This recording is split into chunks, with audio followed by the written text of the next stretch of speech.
সুপ্রিয় বন্ধুরা, আসসালামু আলাইকুম। আফাতুন নাহারস কিচেন ইউটিউব চ্যানেল থেকে আপনাদেরকে অনেক অনেক শুভেচ্ছা, স্বাগত এবং ভালোবাসা জানাচ্ছি। সবাই কেমন আছেন? ঈদ কেমন কাটলো সবার?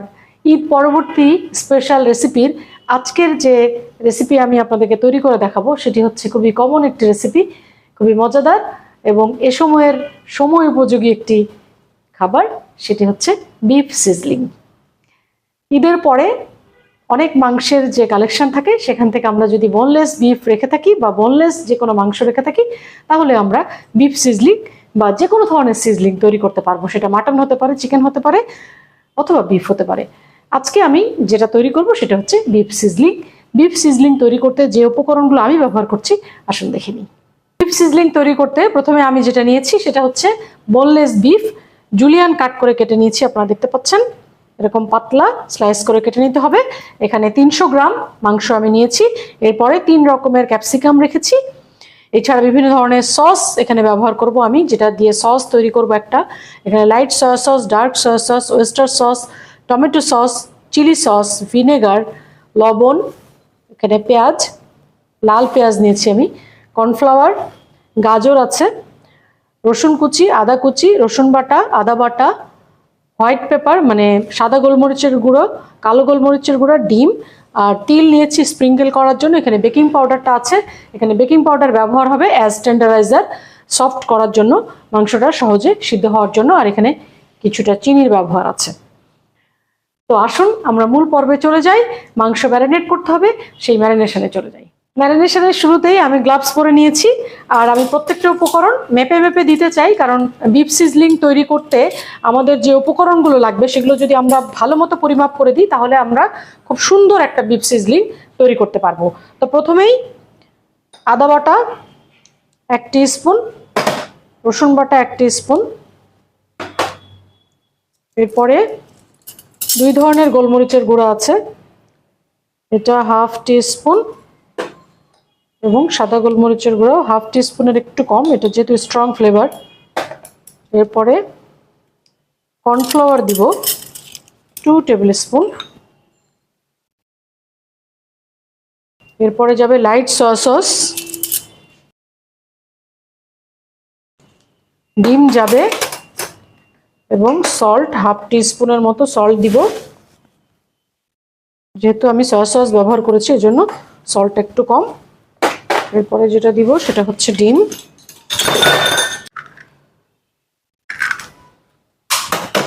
এরপরে খুব ভালোভাবে মাখিয়ে নিতে হবে। 10 to 15 মিনিটস ম্যারিনেশনে রাখবো। 10 to 15 মিনিটস পর আমরা আবার ফিরে আসছি। বিফ সিজলিং এর বিফ আমি ম্যারিনেশন করতে রেখে দিয়েছি। এখন সসটা তৈরি করে নিই। প্রথমেই এখানে 1.5 টিস্পুন কর্নফ্লাওয়ার আছে, এটা পানি দিয়ে গুলে নিচ্ছি, নর্মাল পানি। 1 টিস্পুন লাইট সয়া সস নিব 1 tablespoon, dark soya sauce 1 tablespoon, oyster sauce 1 tablespoon, tomato sauce 1 tablespoon, chilli sauce 2 tablespoon, vinegar 1/2 tablespoon. এগুলো দিয়ে আমি খুব ভালোভাবে সসটা তৈরি করে নিব এবং কর্নফ্লাওয়ারের মিক্সচারটাও এর ভিতরে দিয়ে দিব। কর্নফ্লাওয়ারটা যখনই আমরা মিক্সিং করব তখন আরেকবার একটু নেড়ে নিব যাতে কোনো লাম্পস না থাকে। Beef marination time over. এখন আমরা চুলাতে চলে যাচ্ছি। এটা কিন্তু ডিপ ফ্রাই করে নিতে হবে। তেল গরম হয়ে গেছে, এখন বিফটা দিয়ে দিব। এর ভিতরে যেহেতু কর্নফ্লাওয়ার দেওয়া, বেকিং পাউডার দেওয়া, সুতরাং এই বিফটা হতে সময় লাগবে না। তবে আমরা একবারে বিছিয়ে দেওয়ার পরে কিন্তু 2 মিনিট ওয়েট করব, প্রথমেই নাড়বো না, তাহলে সুন্দরভাবে এটা সেট হয়ে যাবে।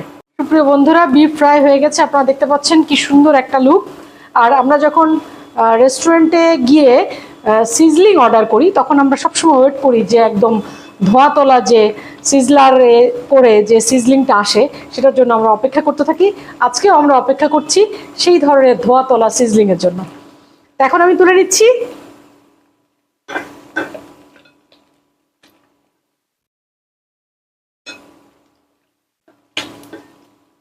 প্রত্যেকটা পিস কিন্তু আলাদা আলাদা হয়ে গেছে একদম।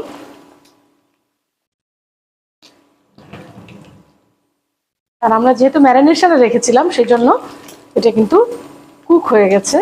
এরপরে তো আমরা সিজলারে দিবই। আমি অন্য একটা ফ্রাই প্যান চুলায় বসিয়ে দিয়েছি এবং অলরেডি তেলও দিয়ে দিয়েছি, তেল গরম হয়ে গেছে। এখন যেটা দিব, রসুন কুচি 1/2 টেবিল স্পুন, এরপরে আদা কুচি খুব মিহি কুচি স্লাইস করা,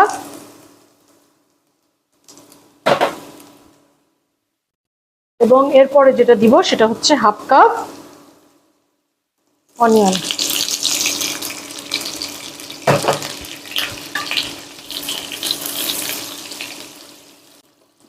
আদা রসুন কুচি এবং স্লাইস করা অনিয়ন দিয়ে দিয়েছি। এটা জাস্ট সফট হয়ে গেলেই আমি ফ্রাইড বিফটা দিয়ে দিচ্ছি, এবং এই সময় কিন্তু হাই ফ্লেম রাখতে হবে। ভালো করে মিক্স করে নিতে হবে। এবং এরপরেই যে সসটা আমি তৈরি করে রেখেছি সেটা এর সাথে অ্যাড করব।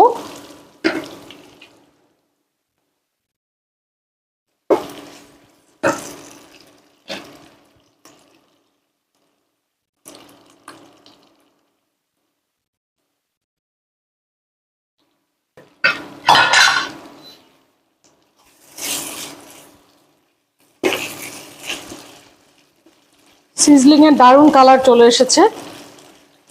আমি সামান্য পানি ইউজ করব, 2 টেবিল স্পুন মতো। এরপরে দিয়ে দিব গাজর স্লাইস,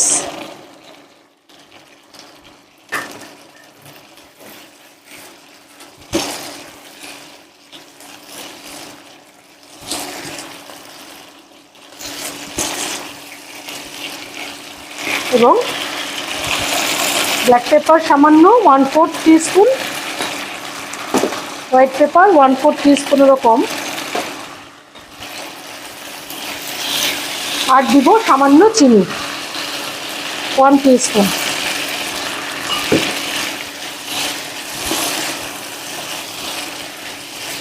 এখন আমি যে 3 কালার্স ক্যাপসিকাম রেখেছিলাম, এখানে টোটাল 1 কাপ আছে,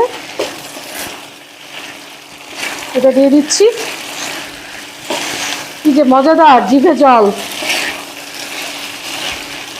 বাসায় যখন আপনারা ট্রাই করবেন তখন বুঝতে পারবেন যে অসাধারণ একটা টেস্ট, এবং এই যে ফ্রেগ্রেন্স, এই ফ্রেগ্রেন্সে একদম পুরো কিচেন হয়ে গেছে। ঈদের আনন্দ, ঈদের পরেও যে ঈদের আনন্দটা থাকে, আমরা অনেক দিন ধরে উৎসবটা পালন করি, সেটা এই ধরনের রেসিপি ট্রাই না করলে আপনারা বুঝবেন না। আর Afatun Nahar kitchen YouTube channel subscribe করে যারা সাথে আছেন তাদেরকে আমি বরাবরের মতো ধন্যবাদ এবং কৃতজ্ঞতা জানাতে চাই। আর যারা চ্যানেলটি এখনও সাবস্ক্রাইব করেনি তারা এই ধরনের সুন্দর সুন্দর রেসিপি দেখার জন্য অবশ্যই পাশে থাকবেন। আমরা এই ধরনের সিজলিং প্লেটেই সাধারণত সিজলিংটা করে থাকি। যদি কারো এই সিজলিং প্লেটটা না থাকে বা সিজলারটা না থাকে, তাহলে রুটির যে তাওয়া আছে সেটাতেও আপনারা সিজলিংটা করে সার্ভ করতে পারবেন। তো সিজলিংয়ের যে প্লেটটা সেটা আমি এখন একটু গরম করতে দিব, এবং এটা কিন্তু একদম ভালো মতো গরম হতে হবে। এটা অনেক সময় মনে হয় যে গরম হয়ে গেছে, কিন্তু একদম ধোঁয়া তোলা যে গরমটা সেইটা হতে হলে একটু ভালো মতো গরম হতে হবে।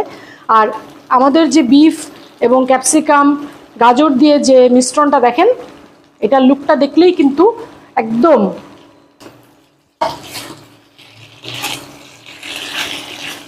আমরা এখন সিজলিং প্লেটটা পুরোপুরি গরম হয়েছে কিনা সেটা দেখার জন্য একটু পানির ছিটা দিয়ে নিব। গরম হয়ে গেছে।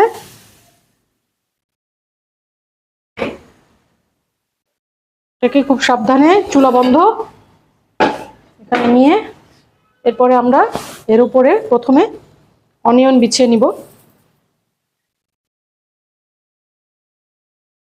আপনারা এখানে চাইলে গাজর বা বাঁধাকপিও দিতে পারেন। আর এই যে অনিয়নটা আমি বিছিয়ে নিচ্ছি, এটার কারণ হচ্ছে যখন আমি বিফটা দিব সেটা যাতে পুড়ে না যায়, সেজন্যই।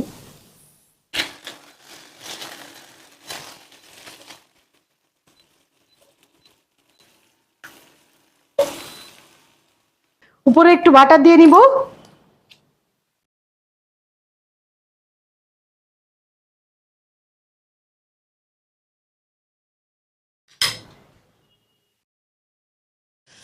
এর উপরে পুদিনা পাতা। তৈরি হয়ে গেল মজাদার, লোভনীয় এবং একদম জিভে জল আনা রেসিপি, সেটা হচ্ছে বিফ সিজলিং আপনাদের জন্য। ঈদ পরবর্তী স্পেশাল রেসিপি বিফ সিজলিং। আপনাদের কেমন লেগেছে সেটা আমার কমেন্ট সেকশনে অবশ্যই জানাতে ভুলবেন না। আর যদি খুব বেশি ভালো লেগে থাকে তাহলে নিজের টাইমলাইনে বা বন্ধুর ইনবক্সে রাখতেও ভুলবেন না। যখন আপনি তৈরি করতে চাইবেন তখন দ্রুত পেয়ে যাবেন এই রেসিপিটি। লাইক, শেয়ার, কমেন্ট দিয়ে সাথে থাকবেন। আর আপনাদেরটা কেমন হচ্ছে সেটাও আমার জানার খুব আগ্রহ। আমি খুশি হব যদি আপনাদের রেসিপিটা ছবি তুলে আমাকে কমেন্ট সেকশনে জানান। আপনাদের সবার জন্য শুভকামনা। ঈদ এবং ঈদের আনন্দ অনেক গুণ বেড়ে যাবে এই ধরনের রেসিপি ট্রাই করলে। আমার বিশ্বাস। আপনাদের সবার জন্য শুভকামনা। স্টে ব্লেসড, ইট হেলদি।